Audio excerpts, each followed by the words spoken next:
Hi kids! Welcome to Teacher Bell's Class TV.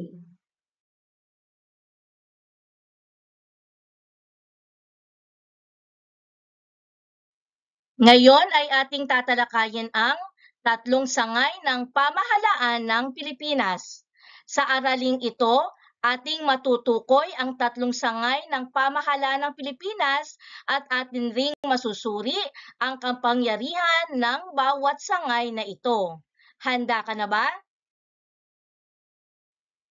Ang Pilipinas bilang isang demokratikong bansa ay may tatlong sangay na magkakahiwalay ang kapangyarihan. Ano-ano ang tatlong sangay ng pamahalaan ng Pilipinas?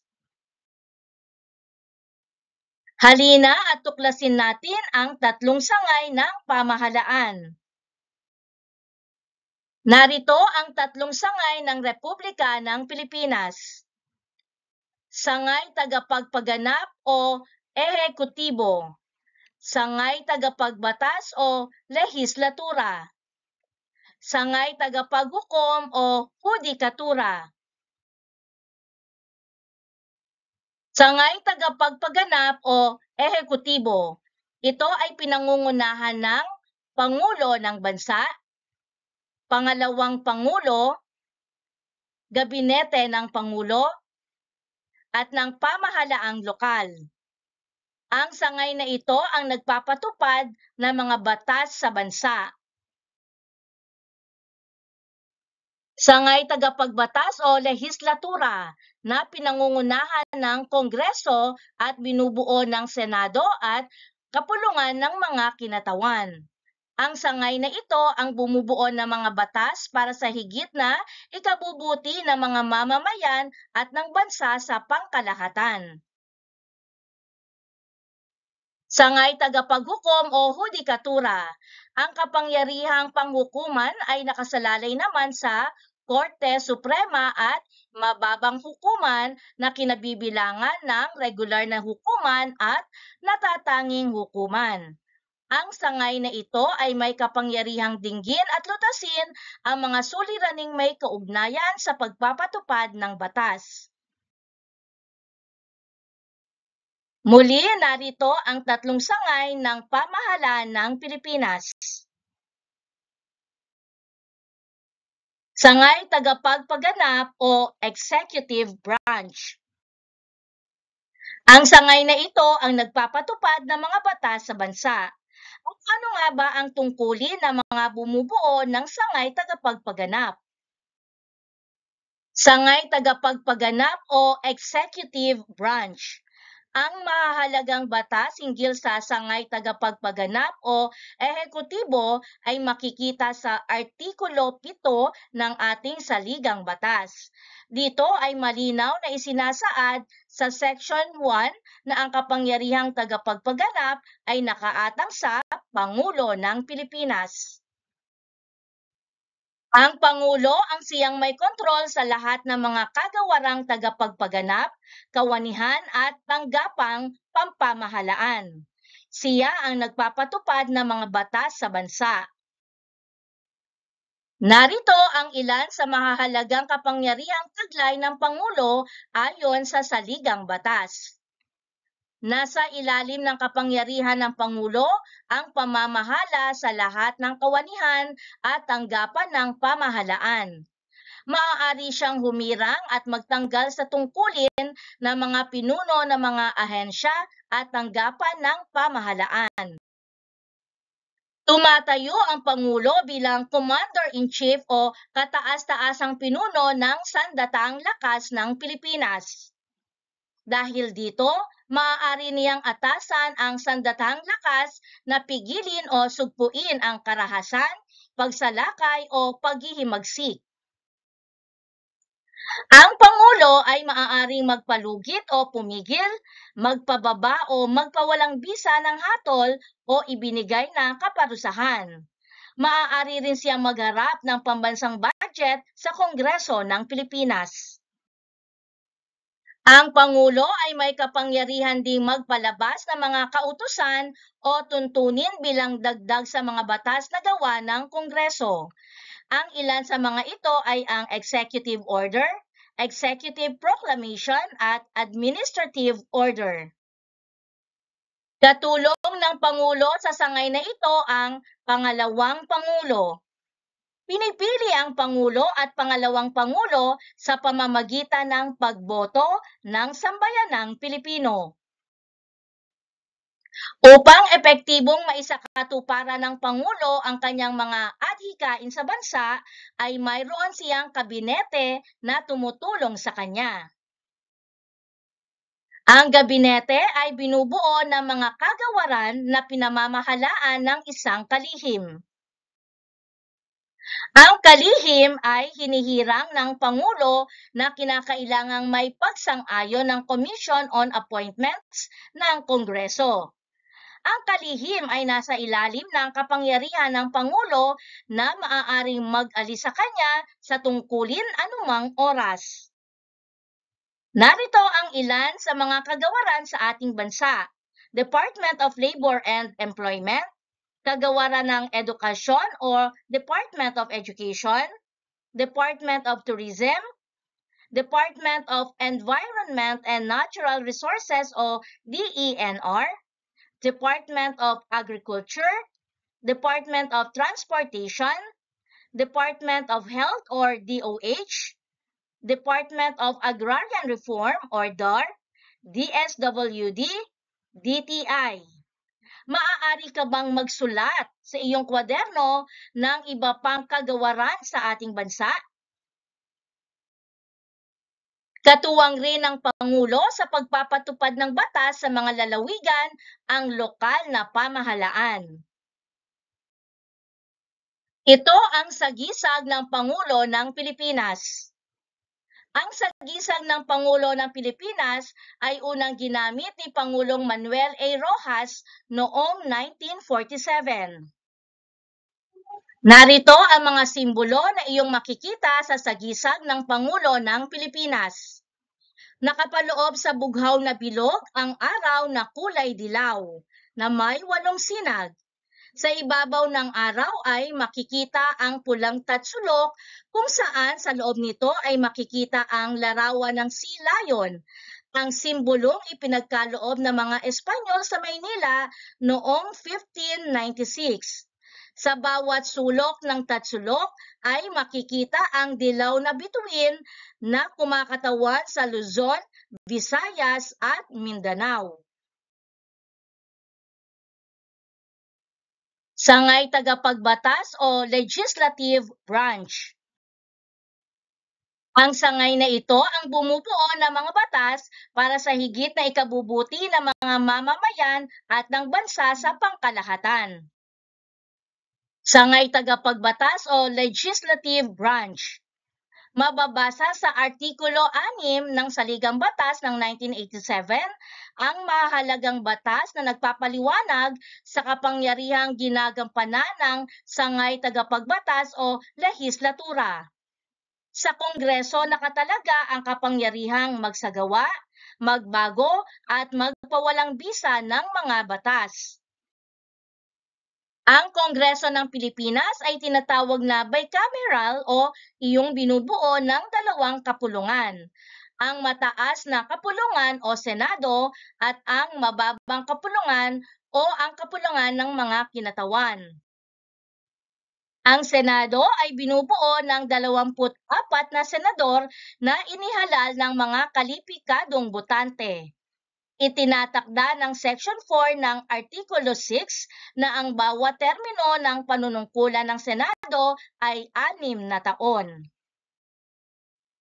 Ang sagisag ng Senado ng Pilipinas ay nagtataglay rin ng larawan ng araw na may 8 sinag na kumakatawan sa 8 lalawigang unang nag-alsa laban sa pamahalang Espanyol sa batas militar noong panahon ng Rebolusyon ng 1896.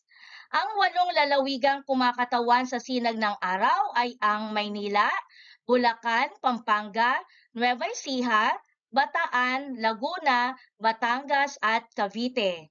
Makikita rin dito ang 3 bituing kumakatawan sa pagkakaisa ng Luzon, Visayas at Mindanao. Matatagpuan din sa loob ng kalasag ang larawan ng garland ng Sampaguita na may tiga-anim na buko na sumisimbolo sa 12 unang rehiyon ng Pilipinas. Sa ilalim naman ng kalasag ay makikita ang isang kalatas kung saan nakatitik ang Legia Servatae Pax Fiat na ang ibig sabihin sa Ingles ay Law serves peace, let it be done. Ito ay nagpapatibay sa simulain at hadikain ng Senado na lumikha ng mga batas na magpapanatili ng kapayapaan sa bansa. Ang 24 na bituin naman na nakapalibot sa kalasag ay kumakatawan sa 24 na senador. Ang kapulungan ng mga kinatawan ay binubuo ng mga inihalal na mga kinatawan mula sa iba't ibang distrito ng mga lalawigan at lungsod. Ang mga halal na ito ay tinatawag na mga kongresista. Ang kabuuang pinakamataas na bilang ng kapulungan ng mga kinatawan o kongresista ay 250. Ito ay ang mga mahahalal sa bawat distrito at mahahalal sa pamamagitan ng sistemang party list o mga rehistradong mga partido o organisasyong pambansa, panrehiyon at pansektor. Ang Kongreso ay tumutupad ng kanilang gawain ng pagbabatas sa pamamagitan ng pagdalo sa mga sesyon. Sa pamamagitan nito, maipapasa ang mga panukalang batas batay sa boto ng mga kinatawan. Ito ang sagisag ng kapulungan ng mga kinatawan. Makikita sa panlabas na bilog nito ang House of Representatives sa itaas na bahagi at Philippines sa ilalim na bahagi kung saan inihiwalay ito ng 2 bituin na may 5 dulong patulis. Sa loob ng kalasag ay makikita ang 3 bituin na sumasagisag sa 3 pangunahing pangkat ng mga pulo ng Pilipinas at ang araw na may 8 sinag. Ang 81 na bituin na nakapalibot sa kalasag ay kumakatawan sa 81 lalawigan ng Pilipinas. Sangay tagapaghukom o judicial branch. Ang sangay na ito ay may kapangyarihang dinggin at lutasin ang mga suliraning may kaugnayan sa pagpapatupad ng batas. Sangay tagapaghukom o judicial branch. Sa Section 1 ng Artikulo 8 ng Saligang Batas ng 1987 ay malinaw na isinasaad na dapat nakasalalay ang kapangyarihang panghuhukuman sa isang kataas-taasang hukuman at sa mga nakabababang hukumang maaaring itatag ng batas. Ang kataas-taasang hukuman o Supreme Court ay may kapangyarihang dinggin at lutasin ang mga sigalot o suliranin ng mga mamamayan. Ang kataas-taasang hukuman ay binubuo ng 15 kasapi, ang punong mahistrado at 14 na kasamang mahistrado.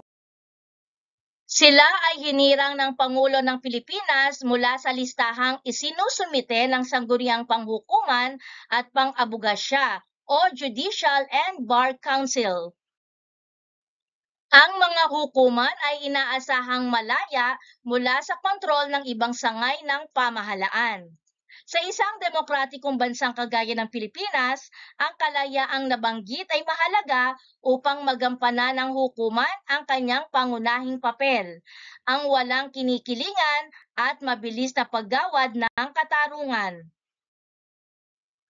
Ang sagisag o selyo ng Korte Suprema ng Pilipinas ay hugis bilog kung saan makikita sa loob nito ang larawan ng kalasag na napalilibutan ng mga dahon ng laurel. Makikita rin sa loob ng kalasag ang larawan ng isang timbangang sumisimbolo sa katarungan at pagkakapantay-pantay. Sa ibabang bahagi nito ay makikita ang 2 tablet na naglalarawan sa 10 utos ng Diyos. tulad din ng sagisag ng Pangulo, Senado at kapulungan ng mga kinatawan ng Pilipinas, ay makikita rin dito ang araw na kulay dilaw na may 8 sinag at ang 3 bituin.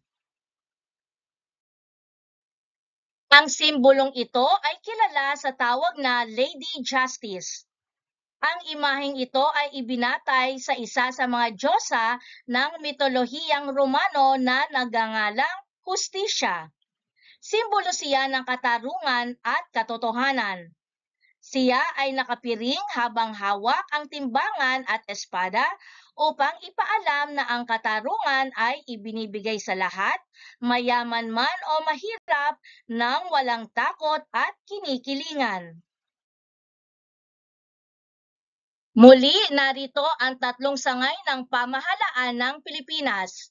Sangay tagapagpaganap o executive branch, sangay tagapagbatas o legislative branch, at sangay tagapaghukom o judicial branch.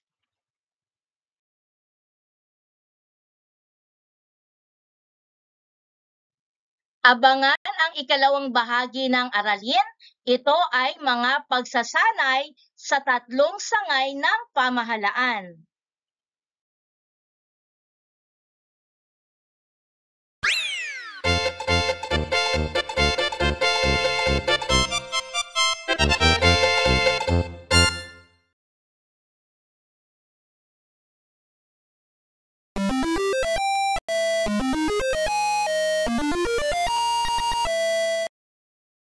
Thank you for joining me. Let's learn, play, and grow together. Teacher Beth Class TV. Subscribe, like, and share. Thank you.